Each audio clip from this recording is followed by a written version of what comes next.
Dar! The Rime of the Ancient Mariner. Text of 1834 by Samuel Taylor Coleridge. Argument. How a ship, having passed the line, was driven by storms to the cold country towards the South Pole, and how from thence she made her course to the tropical latitude of the great Pacific Ocean, and of the strange things that befell, and in what manner of the ancient mariner came back to his own country. Part 1. It is an ancient mariner, and he stoppeth one of three. By thy long grey beard and glittering eye, now wherefore stopped thou me? The bridegroom's doors are opened wide, and I am next of kin. The guests are met, the feast is set, mayst hear the merry din. He holds him with his skinny hand, there was a ship, quoth he. Hold off, unhand me, grey-beard loon, eftsoons his hand dropped he. He holds him with his glittering eye. The wedding guest stood still, and listens like a 3 years child. The mariner hath his will. The wedding guest sat on a stone, he cannot choose but hear, and thus spake of that ancient man, the bright-eyed mariner. The ship was cheered, the harbour cleared, merrily did we stop. Below the kirk, below the hill, below the lighthouse top. The sun came up upon the left, out of the sea came he, and he shone bright, and on the right went down into the sea. Higher and higher every day, till over the mast at noon, the wedding guest here beat his breast, for he heard the loud bassoon. The bride hath paced into the hall, red as a rose is she, nodding their heads before her goes the merry minstrelese. The wedding guest he beat his breast, yet he cannot choose but hear, and thus spake of that ancient man, the bright-eyed mariner. And now the storm blast came, and he was tyrannous and strong. He struck with his overtaking winds, and chased us south along. With sloping mast and dipping prow, as who pursued with yell and blow, still treads the shadow of his foe, and forward bends his head. The ship drove fast, loud roared the blast, and southward he fled. And now there came both mist and snow, and it grew wondrous cold, and ice mast high came floating by, as green as emerald, and through the drifts the snowy cliffs did send a dismal sheen, nor shapes of men nor beast we ken, the ice was all between. The ice was here, the ice was there, the ice was all around. It cracked and growled and roared and howled like noises in a swound. At length did cross an albatross. Thorough the fog it came, as if it had been a Christian soul. We hailed it in God's name. It ate the food it ne'er had eat, and round it flew. The ice did split with a thunder fit, the helmsman steered us through. And a good south wind sprung up behind, the albatross did follow, and every day for food or play came to the mariner's hollow. In mist or cloud, on mast or shroud, it perched for vespers 9, while all the night through fog smoke white glimmered the white moonshine. God save thee, ancient mariner, from the fiends that plague thee thus. Why look so slow with my crossbow? I shot the albatross. Part 2. The sun now rose upon the right, out of the sea came he, still hid in mist, and on the left went down into the sea. And the good south wind still blew behind, but no sweet bird did follow, nor any day for food or play came to the mariner's hollow. And I had done a hellish thing, and it would work woe, for all averred I had killed the bird that made the breeze to blow. Ah, wretch, said they, the bird to slay that made the breeze to blow. Nor dim nor red like God's own head the glorious sun uprist, then all averred I had killed the bird that brought the fog and mist. 'Twas right, said they, such birds to slay that bring the fog and mist. The fair breeze blew, the white from flew, the furrow followed free. We were the first that ever burst into that silent sea. Down dropped the breeze, the sails dropped down, 'twas sad as sad could be, and we did speak only to break the silence of the sea. All in a hot and copper sky, the bloody sun at noon. Right up above the mast did stand, no bigger than the moon. Day after day, we struck nor breath nor motion, as idle as a painted ship upon a painted ocean. Water, water everywhere, and all the boards did shrink. Water, water everywhere, nor any drop to drink. The very deep did rot. O Christ, that ever this should be. Yea, slimy things did crawl with legs upon the slimy sea. About in a reel and rout the death fries danced at night. The water like a witch's oils burnt green and blue and white. And some in dreams assured were of the spirit that plagued us so. 9 fathom deep he had followed us from the land of mist and snow. And every tongue through utter drought was withered at the root. We could not speak no more than if we had been choked with soot. Ah, well a day, what evil looks had I from old and young. Instead of the cross, the albatross about my neck was hung. Part 3. There passed a weary time, each throat was parched and glazed each eye. A weary time, how glazed each weary eye. When looking westward I beheld a something in the sky. At first it seemed a little speck, and then it seemed a mist. It moved and took the last at certain shape. I wist, a speck, a mist, a shape, I wist, and still it neared, as if it dodged a water sprite. It plunged and tacked and veered. With throats unslaked, with black lips baked, we could not laugh nor wail. Through utter drought, all dumb we stood. A bit my arm, I sucked the blood and cried, and sail, and sail. With throats unslaked, with black lips baked, agape they heard me call. Gramercy they for joy did grin, and all at once their breath drew in, as if they were drinking all. See, see, I cried, she tacks no more, hither to work us weal. Without a breeze, without a tide, she steadies with upright keel. The western wave was all aflame, the day was well nigh done. Almost upon the western wave rested that bright broad sun, when that strange shape drove suddenly betwixt us and the sun. And straight the sun was flecked with bars, heaven's mother sent us grace. As if through a dungeon grate he peered with broad and burning face. Alas, thought I, and my heart beat loud, how fast she nears and nears. Are those her sails that glance in the sun like restless gossameres? Are those her ribs through which the sun did peer as through a grate? And is that woman all her crew? Is that a death, and are there two? Is death that woman's mate? Her lips were red, her looks were free, her locks were yellow as gold, her skin was as white as leprosy. The nightmare life in death was she, who thicks man's blood with cold.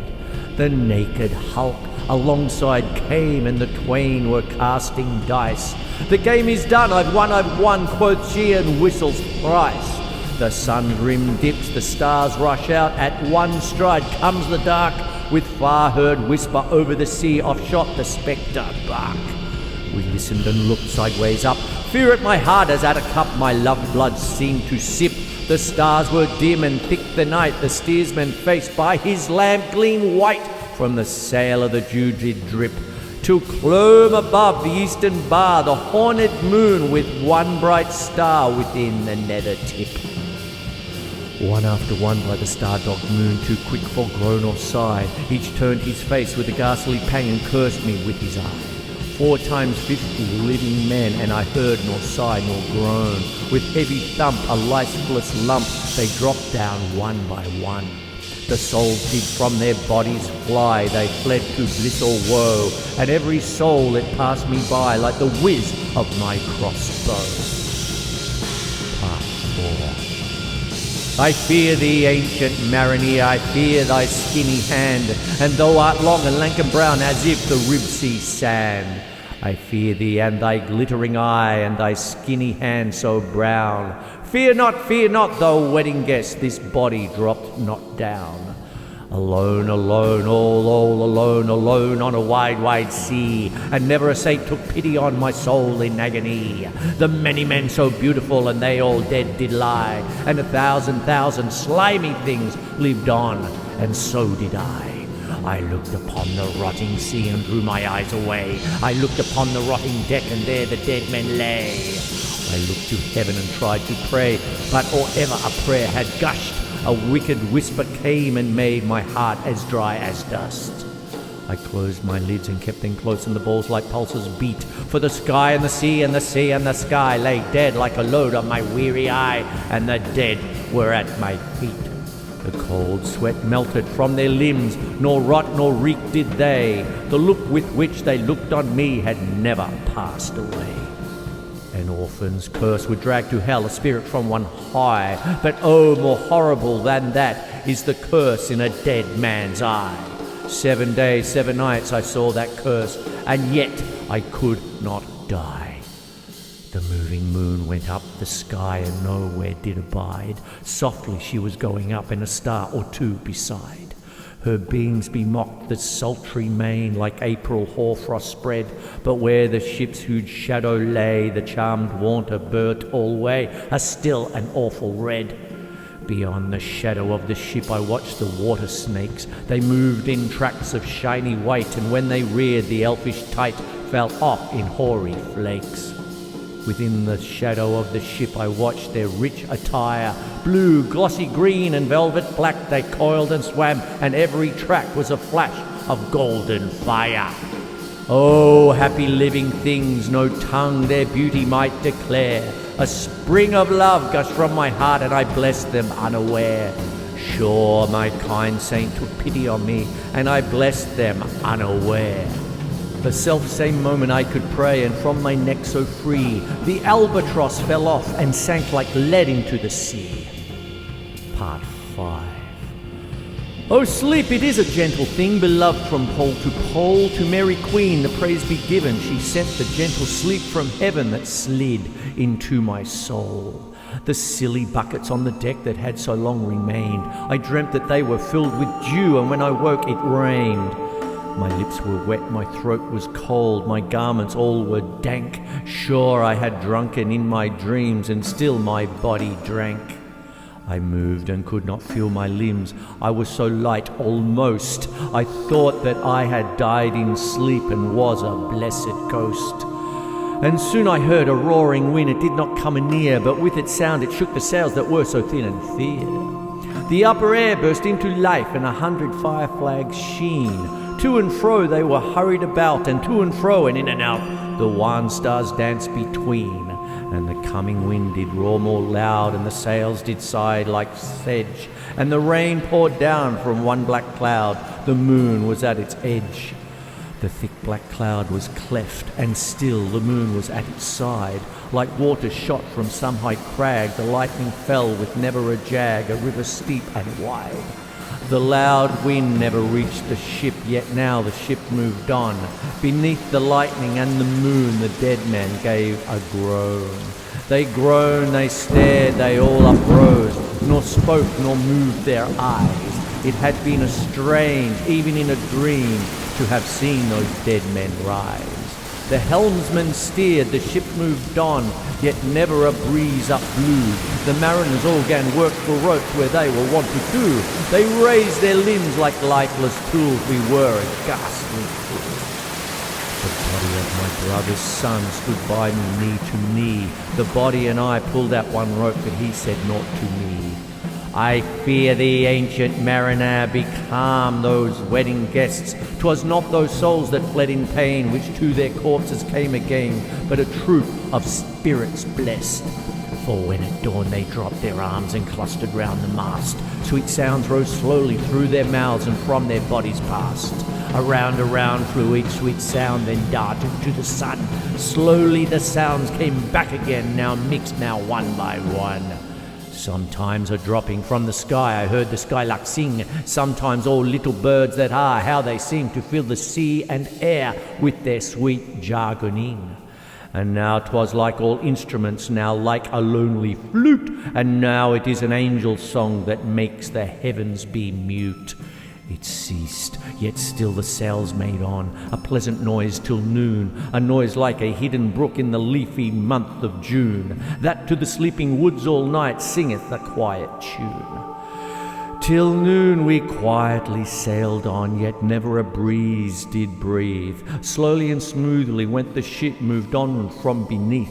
Under the keel 9 fathom deep, from the land of mist and snow, the spirit slid, and it was he that made the ship to go. The sails at noon left off their tune, and the ship stood still also. The sun right up above the mast had fixed her to the ocean, but in a minute she gan stir with a short uneasy motion. Backwards and forwards half her length with short uneasy motion.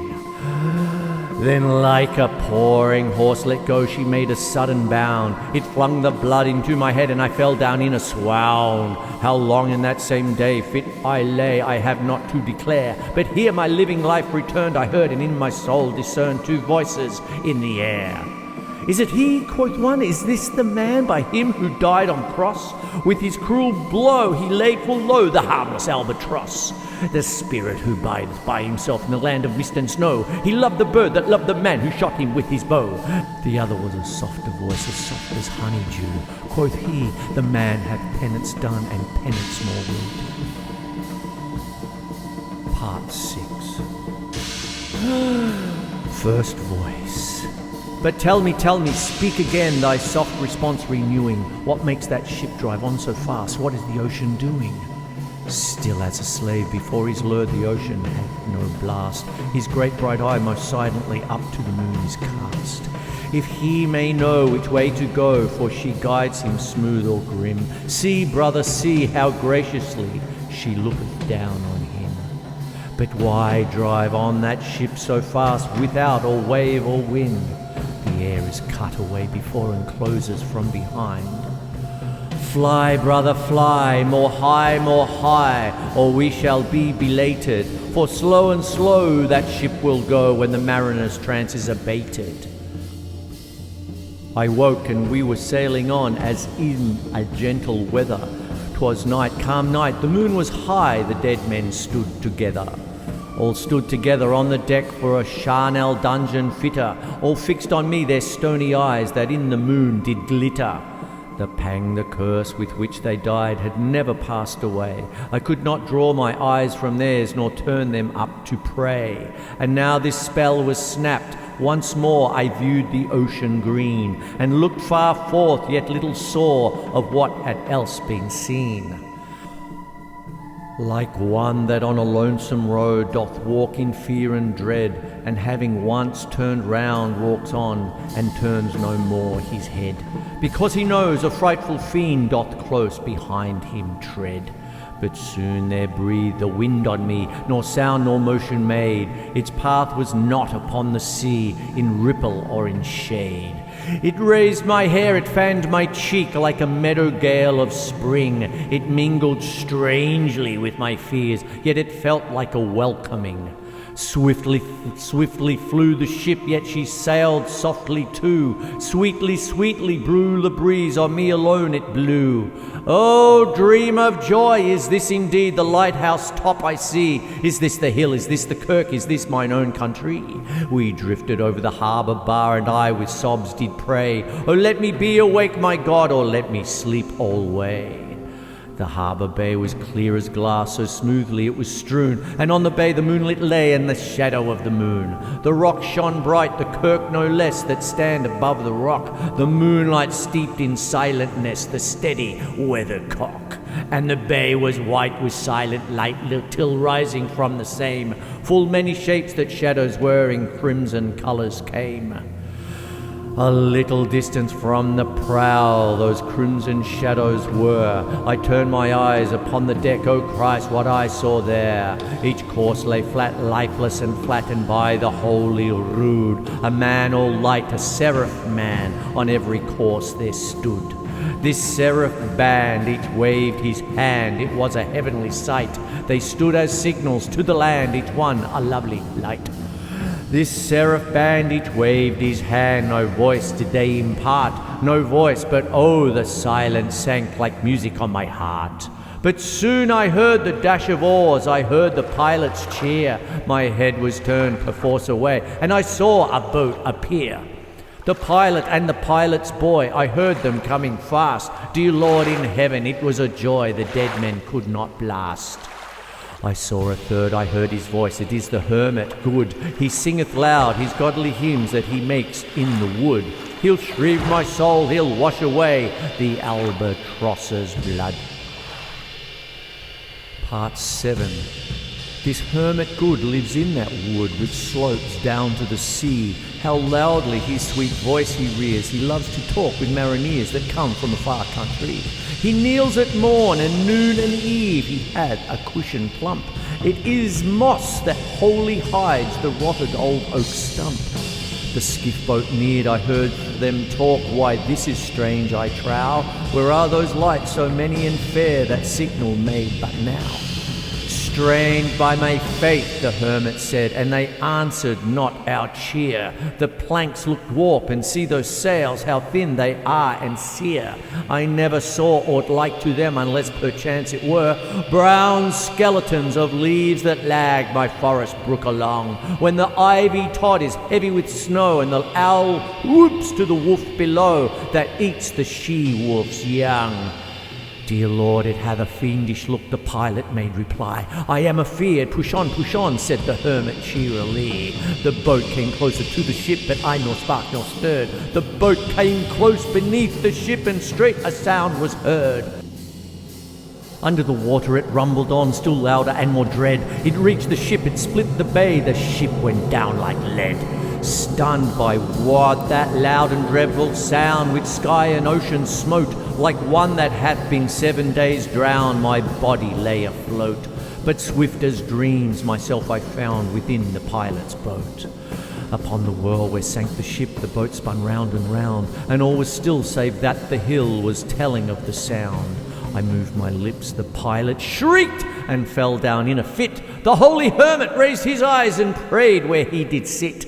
I took the oars, the pilot's boy, who now doth crazy go, laughed loud and long, and all the while his eyes went to and fro. Ha, ha, ha, quoth he, full plain I see, the devil knows how to row. And now all in my own country I stood on the firm land. The hermit stepped forth from the boat, and scarcely he could stand.